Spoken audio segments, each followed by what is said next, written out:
ಪಂಚರಾಜ್ಯಗಳ ವಿಧಾನಸಭಾ ಚುನಾವಣೆಗೆ ದಿನಾಂಕ ಘೋಷಣೆ ಆಗ್ತಿದ್ದಾಗೇ ಈ 5 ರಾಜ್ಯಗಳಲ್ಲೂ ಅಖಾಡ ರಂಗೇರ್ತಾ ಇದೆ. ಮತ್ತು ಚುನಾವಣೆ ಘೋಷಣೆಯಾದ ದಿನವೇ ಪ್ರತಿಷ್ಠಿತ ಸಂಸ್ಥೆಯೊಂದು ನಡೆಸಿರುವಂತಹ ಸರ್ವೆ ರಿಪೋರ್ಟ್ ಹೊರಬಿದ್ದಿದೆ. ಪಶ್ಚಿಮ ಬಂಗಾಳದಲ್ಲಿ ಈ ಬಾರಿಯ ವಿಧಾನಸಭಾ ಚುನಾವಣೆಯಲ್ಲಿ ಯಾರು ಗೆಲ್ಲಬಹುದು ಅನ್ನೋದ್ರ ಬಗ್ಗೆ IANS ಮ್ಯಾಟ್ರಿಸ್ ಸಂಸ್ಥೆ ನಡೆಸಿರುವಂತಹ ಸರ್ವೆ BJPಗೆ ಬಿಗ್ ಶಾಕ್ ಕೊಡ್ತಾ ಇದೆ. ಪಶ್ಚಿಮ ಬಂಗಾಳದಲ್ಲಿ ಈ ಬಾರಿಯೂ ಮಮತಾ ಬ್ಯಾನರ್ಜಿ ಕಮಾಲ್ ಮಾಡ್ತಾರೆ, ಗೆದ್ದು ಬೀಗ್ತಾರೆ ಅನ್ನೋ ಒಂದು ರಿಪೋರ್ಟನ್ನು ಕೊಡ್ತಾ ಇದೆ. NDA ಮೈತ್ರಿಕೂಟಕ್ಕೆ ಬಹುದೊಡ್ಡ ಶಾಕ್ ಆಗಿದ್ರೆ ಮಮತಾ ಬ್ಯಾನರ್ಜಿಗೆ ಬಹುದೊಡ್ಡ ಆನೆ ಬಲ ಸಿಕ್ಕಂತಾಗಿದೆ. ಎಲೆಕ್ಷನ್ಗೆ ದಿನಾಂಕ ಘೋಷಣೆಯಾದ ದಿನಾನೇ ಅವರಿಗೆ ಗುಡ್ ನ್ಯೂಸ್ ಸಿಗ್ತಾ ಇದೆ. ಮ್ಯಾಟ್ರಿಸ್ ಪ್ರಕಾರ ಈ ಬಾರಿಯ ವೆಸ್ಟ್ ಬೆಂಗಾಲ್ ಚುನಾವಣೆಯಲ್ಲಿ TMC 155ರಿಂದ 170 ಕ್ಷೇತ್ರದಲ್ಲಿ ಗೆಲ್ಲುತ್ತೆ. NDA ಮೈತ್ರಿಕೂಟ 100ರಿಂದ 115 ಕ್ಷೇತ್ರದಲ್ಲಿ ಗೆಲ್ಲಬಹುದು. ಇನ್ನು ಅದರ್ಸ್ 5ರಿಂದ 7 ಕ್ಷೇತ್ರವನ್ನು ಗೆಲ್ತಾರೆ ಅನ್ನೋ ರಿಪೋರ್ಟ್ ಕೊಡ್ತಾ ಇದೆ. ಅಲ್ಲಿ ಮ್ಯಾಜಿಕ್ ನಂಬರ್ 148 ಅಧಿಕಾರ ಹಿಡಿಲಿಕ್ಕೆ. TMC 150ರಿಂದ 170 ಕ್ಷೇತ್ರದಲ್ಲಿ ಗೆಲ್ಲುತ್ತೆ ಅಂತ ಹೇಳ್ತಾ ಇದೆ. ಅಂದರೆ ಸರಳ ಬಹುಮತ ಪಡೆಯುತ್ತೆ. ಕಳೆದ ಬಾರಿಗಿಂತ TMCಗೆ ಕಡಿಮೆ ಸೀಟ್ಗಳು ಬರುತ್ತೆ, ಆದರೆ ಅಧಿಕಾರ TMC ಪಾಲಾಗತ್ತೆ ಅಂತ ಹೇಳ್ತಾ ಇದೆ ರಿಪೋರ್ಟು. ಇನ್ನು NDA ಮೈತ್ರಿಕೂಟ ಕಳೆದ ಬಾರಿಗಿಂತ ಉತ್ತಮ ಸಾಧನೆಯನ್ನು ಮಾಡುತ್ತೆ. ಕಳೆದ ಬಾರಿ 77 ಕ್ಷೇತ್ರಗಳಲ್ಲಿ ಗೆದ್ದಿತ್ತು. ಈ ಬಾರಿ 100ರ ಗಡಿಯನ್ನು ದಾಟತ್ತೆ. 100ರಿಂದ 115 ಕ್ಷೇತ್ರದಲ್ಲಿ NDA ಮೈತ್ರಿಕೂಟ ಗೆಲ್ಲಬಹುದು ಅಂತೇಳಿ ಮ್ಯಾಟ್ರಿಸ್ ಸಂಸ್ಥೆ ತಿಳಿಸ್ತಾ ಇರುವಂಥದ್ದು. ಹೀಗಾಗಿ ಪಶ್ಚಿಮ ಬಂಗಾಳದಲ್ಲಿ ಮತ್ತೆ ದೀದಿ ದರ್ಬಾರ್ ಶುರುವಾಗತ್ತೆ ಅನ್ನೋ ಚರ್ಚೆ ಶುರುವಾಗಿರೋದು. ಮತ್ತೊಂದು ಕಡೆ NDA ಮೈತ್ರಿಕೂಟಕ್ಕೂ ಕೂಡ ಈ ಸರ್ವೆ ಸ್ವಲ್ಪ ಸಮಾಧಾನ ತಂದಿದೆ ಅಂತ ಹೇಳ್ಬೋದು. ಯಾಕಂದರೆ 100ರಿಂದ 115 ಅಂತ ರಿಪೋರ್ಟ್ ಹೇಳ್ತಿದೆ.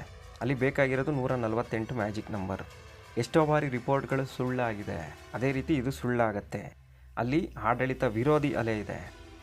ದೀದಿ ಮತ್ತೆ ಬರೋದಕ್ಕೆ ಸಾಧ್ಯವಿಲ್ಲ, ನಾವೇ ಅಧಿಕಾರ ಹಿಡಿತೀವಿ ಅಂತೇಳಿ BJP ನಾಯಕರು ಕೂಡ ಸವಾಲಾಗ್ತಾ ಇದ್ದಾರೆ. ಆದರೆ ದೀದಿ ಮಾತ್ರ ನನ್ನ ರಾಜ್ಯವನ್ನು ಯಾರಿಗೂ ಬಿಟ್ಕೊಡಲ್ಲ, ನಾನು ಮತ್ತೆ ಆಡಳಿತ ನಡೆಸ್ತೀನಿ, ಖಂಡಿತ ನಾನೇ ಮುಖ್ಯಮಂತ್ರಿ ಆಗ್ತೀನಿ ಅಂತೇಳಿ ಈಗಾಗಲೇ ತಮ್ಮ ಎದುರಾಳಿಗಳಿಗೆ ಸವಾಲಾಗ್ತಾ ಇದ್ದಾರೆ. ಪ್ರತಿ ಸವಾಲ್ ನಡುವೆನೇ ಮ್ಯಾಟ್ರಿಸ್ ಸಂಸ್ಥೆ ಹೊರತಂದಿರುವಂತಹ ಈ ಸಮೀಕ್ಷೆ ಹಲವು ಲೆಕ್ಕಾಚಾರಗಳಿಗೆ ಕಾರಣವಾಗ್ತಿರೋದು.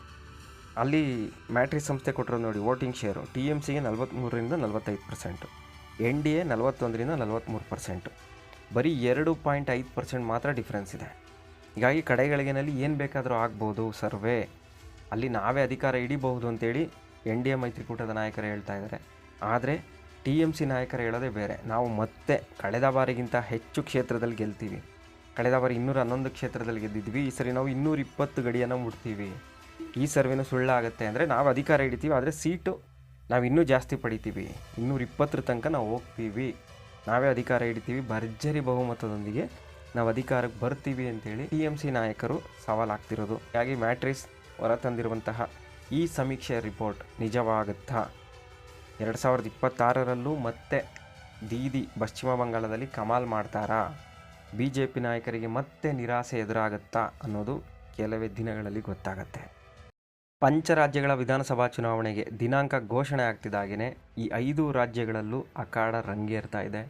ಮತ್ತು ಚುನಾವಣೆ ಘೋಷಣೆಯಾದ ದಿನವೇ ಪ್ರತಿಷ್ಠಿತ ಸಂಸ್ಥೆಯೊಂದು ನಡೆಸಿರುವಂತಹ ಸರ್ವೆ ರಿಪೋರ್ಟ್ ಹೊರಬಿದ್ದಿದೆ. ಪಶ್ಚಿಮ ಬಂಗಾಳದಲ್ಲಿ ಈ ಬಾರಿಯ ವಿಧಾನಸಭಾ ಚುನಾವಣೆಯಲ್ಲಿ ಯಾರು ಗೆಲ್ಲಬಹುದು ಅನ್ನೋದ್ರ ಬಗ್ಗೆ IANS ಮ್ಯಾಟ್ರಿಸ್ ಸಂಸ್ಥೆ ನಡೆಸಿರುವಂತಹ ಸರ್ವೆ BJPಗೆ ಬಿಗ್ ಶಾಕ್ ಕೊಡ್ತಾ ಇದೆ. ಪಶ್ಚಿಮ ಬಂಗಾಳದಲ್ಲಿ ಈ ಬಾರಿಯೂ ಮಮತಾ ಬ್ಯಾನರ್ಜಿ ಕಮಾಲ್ ಮಾಡ್ತಾರೆ, ಗೆದ್ದು ಬೀಗ್ತಾರೆ ಅನ್ನೋ ಒಂದು ರಿಪೋರ್ಟನ್ನು ಕೊಡ್ತಾ ಇದೆ. NDA ಮೈತ್ರಿಕೂಟಕ್ಕೆ ಬಹುದೊಡ್ಡ ಶಾಕ್ ಆಗಿದ್ರೆ ಮಮತಾ ಬ್ಯಾನರ್ಜಿಗೆ ಬಹುದೊಡ್ಡ ಆನೆ ಬಲ ಸಿಕ್ಕಂತಾಗಿದೆ. ಎಲೆಕ್ಷನ್ಗೆ ದಿನಾಂಕ ಘೋಷಣೆಯಾದ ದಿನಾನೇ ಅವರಿಗೆ ಗುಡ್ ನ್ಯೂಸ್ ಸಿಗ್ತಾ ಇದೆ. ಮ್ಯಾಟ್ರಿಸ್ ಪ್ರಕಾರ ಈ ಬಾರಿಯ ವೆಸ್ಟ್ ಬೆಂಗಾಲ್ ಚುನಾವಣೆಯಲ್ಲಿ TMC 155ರಿಂದ 170 ಕ್ಷೇತ್ರದಲ್ಲಿ ಗೆಲ್ಲುತ್ತೆ.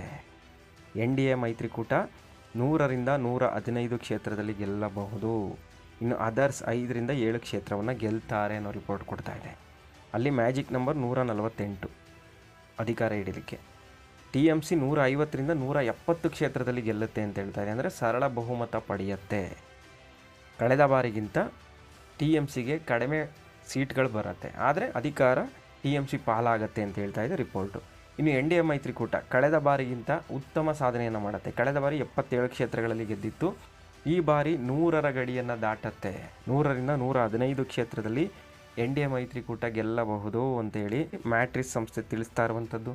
ಹೀಗಾಗಿ ಪಶ್ಚಿಮ ಬಂಗಾಳದಲ್ಲಿ ಮತ್ತೆ ದೀದಿ ದರ್ಬಾರ್ ಶುರುವಾಗತ್ತೆ ಅನ್ನೋ ಚರ್ಚೆ ಶುರುವಾಗಿರೋದು. ಮತ್ತೊಂದು ಕಡೆ ಎನ್ ಡಿ ಎ ಮೈತ್ರಿಕೂಟಕ್ಕೂ ಕೂಡ ಈ ಸರ್ವೆ ಸ್ವಲ್ಪ ಸಮಾಧಾನ ತಂದಿದೆ ಅಂತ ಹೇಳ್ಬೋದು. ಯಾಕಂದರೆ 100ರಿಂದ 115 ಅಂತ ರಿಪೋರ್ಟ್ ಹೇಳ್ತಿದೆ. ಅಲ್ಲಿ ಬೇಕಾಗಿರೋದು 148 ಮ್ಯಾಜಿಕ್ ನಂಬರ್. ಎಷ್ಟೋ ಬಾರಿ ರಿಪೋರ್ಟ್ಗಳು ಸುಳ್ಳಾಗಿದೆ, ಅದೇ ರೀತಿ ಇದು ಸುಳ್ಳಾಗತ್ತೆ. ಅಲ್ಲಿ ಆಡಳಿತ ವಿರೋಧಿ ಅಲೆ ಇದೆ. ದೀದಿ ಮತ್ತೆ ಬರೋದಕ್ಕೆ ಸಾಧ್ಯವಿಲ್ಲ, ನಾವೇ ಅಧಿಕಾರ ಹಿಡಿತೀವಿ ಅಂತೇಳಿ BJP ನಾಯಕರು ಕೂಡ ಸವಾಲಾಗ್ತಾ ಇದ್ದಾರೆ.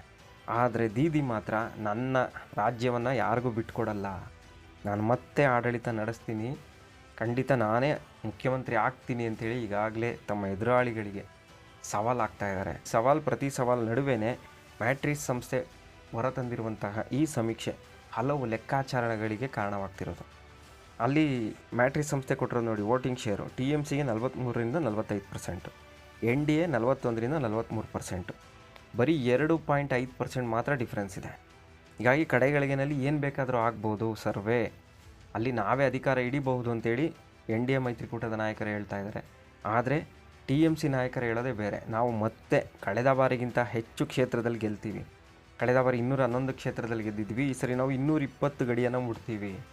ಈ ಸರ್ವೆನೂ ಸುಳ್ಳಾಗುತ್ತೆ. ಅಂದರೆ ನಾವು ಅಧಿಕಾರ ಹಿಡಿತೀವಿ, ಆದರೆ ಸೀಟು ನಾವು ಇನ್ನೂ ಜಾಸ್ತಿ ಪಡಿತೀವಿ, 220 ತನಕ ನಾವು ಹೋಗ್ತೀವಿ, ನಾವೇ ಅಧಿಕಾರ ಹಿಡಿತೀವಿ, ಭರ್ಜರಿ ಬಹುಮತದೊಂದಿಗೆ ನಾವು ಅಧಿಕಾರಕ್ಕೆ ಬರ್ತೀವಿ ಅಂತೇಳಿ TMC ನಾಯಕರು ಸವಾಲಾಗ್ತಿರೋದು. ಹಾಗಾಗಿ ಮ್ಯಾಟ್ರಿಕ್ಸ್ ಹೊರತಂದಿರುವಂತಹ ಈ ಸಮೀಕ್ಷೆ ರಿಪೋರ್ಟ್ ನಿಜವಾಗುತ್ತಾ?